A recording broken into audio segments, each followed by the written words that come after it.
Me encanta este segmento porque tenemos al padre Alberto Cutié, que como siempre el padre Cutié nos habla de lo que pasa dentro de nosotros. No vamos a dar la información de lo que está pasando a su alrededor, sino de nuestra alma y de nuestro corazón. Gracias, mi querido señor. Gracias. Y vamos a hablar de algunos de los secretos del Vaticano, que es para muchos de mi público, ¿no?, la fuente de inspiración o la fuente de fe, ¿no? La Biblia, la Iglesia Católica, el Vaticano, que es la sede. Hablando de la sede, en esa sede todos sabemos que están los soldados suizos. ¿Y por qué son soldados suizos y no italianos los que están cuidando al Papa? Qué interesante. Es que en la historia de la Iglesia hubo un tiempo en el cual se tenía que proteger mucho al Papa. Por los saqueos, por las invasiones, he escuchado todos ustedes Claro, ese sin tipo duda. de cosas. De hecho, hay un puente que tengo entendido que todavía existe, un puente tapado, un túnel, entre lo que es la Basílica de San Pedro o los apartamentos papales donde no vive el Papa Francisco, Sí, porque él vive en otro lugar. Pero en ese lado había un túnel que conectaba a lo largo de lo que es hoy día la Vía de la Conciliación, que es algo moderno, de la época de Mussolini, y bueno, va corriendo por ahí, por donde está esa gráfica, Correcto. hasta el otro lado de lo que es el Castel San Angelo del Ángel, que está al lado del río del Tíber. Entonces, eso dicen que era porque el Papa tenía que escaparse de las invasiones tan tremendas, ¿no?, para salvarle la vida al Papa.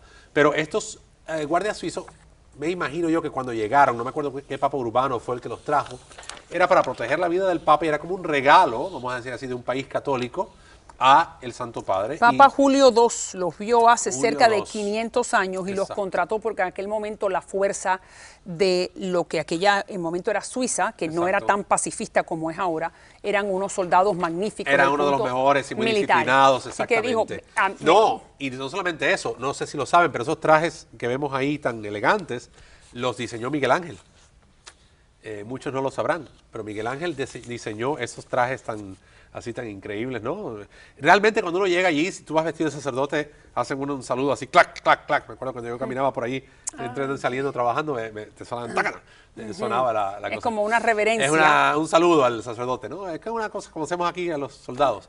Es una cosa interesante. Yo creo que lo de la Guardia Suiza se ha convertido más hoy día en una cosa más romántica que lo que era antes. ¿Y turística? Y turística, pero ciertamente viven allí, viven en las barracas, o sea, que vienen siendo como en los muros del Vaticano. Hay apartamentos allí, no sé si ustedes se acuerdan, en la época del Papa Juan Pablo II y después en la época de Benedicto XVI, hubieron algunos asesinatos ahí entre soldados, uno que mató a otro, fue una cosa horrible. Pero, ¿qué pasa? Que dentro del Vaticano, la gente no lo sabe, pero eso es un estado privado, viven 1000 personas allí. En mi opinión, si yo fuera papa por un día, vivieran 500, pero bueno. Sí, bueno. Porque mucha gente que llega a trabajar a las 10 de la mañana y se fueron a las 2 de la tarde. Pero bueno, es una cosa así, ¿no? Como, son burócratas. Bueno, son unos muros y allí hay unos apartamentos y allí vivían o viven los guardas suizos y de alguna forma tienen una vida bastante sacrificada. Van casi siempre 2 o 3 años porque van con sus familias y regresan a Suiza. Algunos están ahí de por vida porque son gente que ya se han dado al servicio de la Santa Sede. Pero es interesante, toda la idea de que ellos estén allí es la protección del Papa. Una cosa muy personal. La mafia. ¿Cómo es posible que escuchamos que en el Vaticano hay mafia?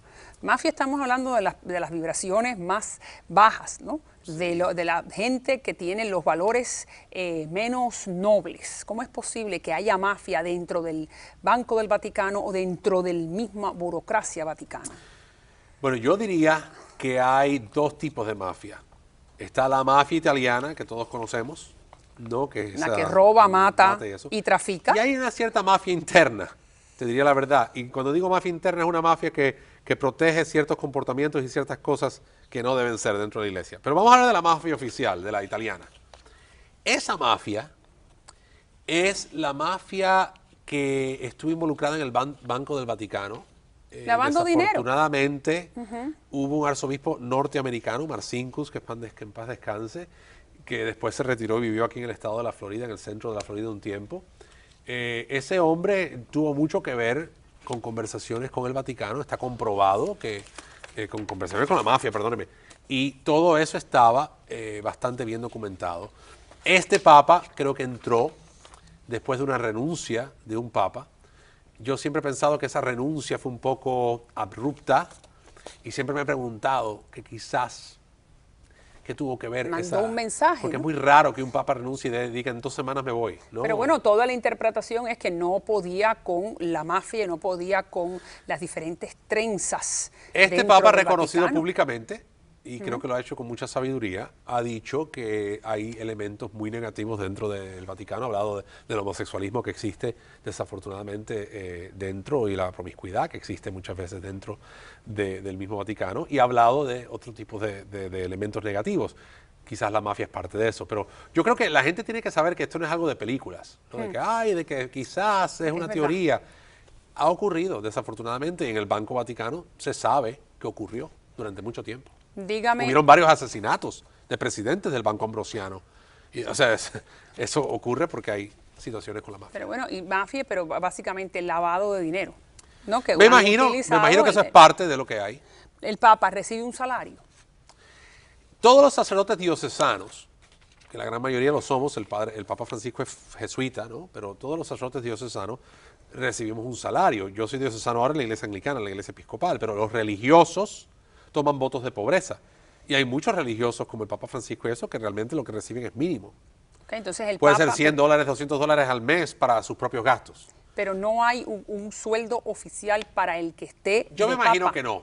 No hay Así un sueldo oficial no, sus gastos se cubren, la comida, la vivienda. Pero si él le quiere las enviar cosas. un dinero a su mamá en la Argentina, vamos a Bueno, decir, o una vecina en Buenos El Aires. Papa tiene acceso a dinero porque el Papa no solamente tiene su propio dinero que puede acumular de sus ahorros y de sus cosas, pero me imagino que también el Papa tiene distintos gastos discrecionarios que él puede mandarle algo a alguien para ayudarle y todo ese tipo de cosas, no cabe duda. No está establecido necesariamente. No, ¿Cuánto yo creo es que ese eso monto? cambia mucho con la economía, con la época.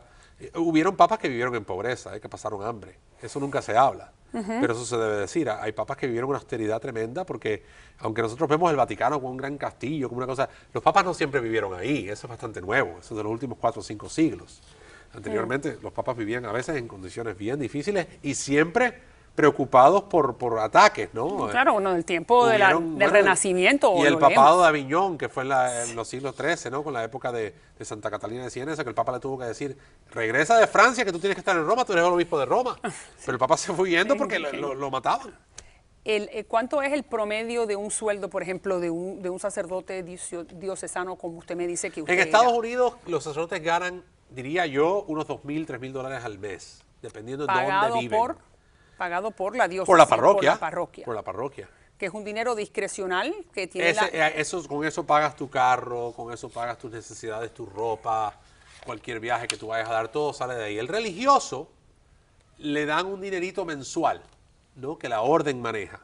Por ejemplo, si tú eres profesor en una universidad, tu cheque va a tu orden religiosa. Tú eres franciscano, eres jesuita. Tu cheque va a la orden te da a ti lo que tú vas a usar para tus gastos semanales o mensuales. Y si usted hereda, por ejemplo, usted El sacerdote diocesano secular puede heredar lo que le dé la gana. ¿Y cuál es el que no puede? El religioso, la herencia va a la orden religiosa. Oh, y eso serían que los franciscanos, los jesuitas. Las monjas, los religiosos, los monjes, todos tienen voto de pobreza. El significado del voto de pobreza es que tú no tienes tus propios ingresos ni tus propias tarjetas de crédito ni nada de eso. Hay un automóvil que comparten varios sacerdotes o que está asignado a ti por tu superior, por si tú tienes un trabajo padre, muy especial. No dice Deuteronomio de que él te da el poder para hacer las riquezas, entonces ¿por qué bueno, están sí. repudiando? Pero recuerda que eso es algo Esos votos de pobreza, ¿por qué son? Los votos de pobreza ¿Qué es una virtud forma, hay? bueno, es una persona que está negándose de las cosas del mundo para servir a Dios. Y tiene una cosa que ver con la otra, porque yo puedo servir mucho a Dios y no negarme de nada del mundo. Sí, pero recuerda que es una vocación especial de ser religioso. El ser religioso es como un llamado a apartarte de la sociedad y del mundo, mientras que el diocesano se supone que viva integrado en la sociedad. Por eso yo considero un error de la iglesia que sigue insistiendo en que los sacerdotes no se casen, porque la misión del diocesano era estar con la gente, estar con el pueblo. Y si tu misión es estar con el pueblo, se supone que tú vivas como el pueblo, que tú tengas tu esposa, tus hijos, tu familia, Claro. para servir como un pastor entre la comunidad, igual que los demás, no separado a los demás. Este concepto de la rectoría, el convento, para un sacerdote secular no tiene sentido. Para un religioso tiene sentido, porque el llamado es apartarte del mundo. Pero para el diocesano, el secular, que son la gran parte de los sacerdotes del mundo, se supone que tú vivas con la gente, entre la gente y como la gente, como lo hizo Jesús. ¿Y cómo la gente? Gracias, Padre. Siempre un gusto. Un gusto en Gracias. tenerlo y enviar este mensaje tan lleno de vida. Hasta la próxima. Ya regreso.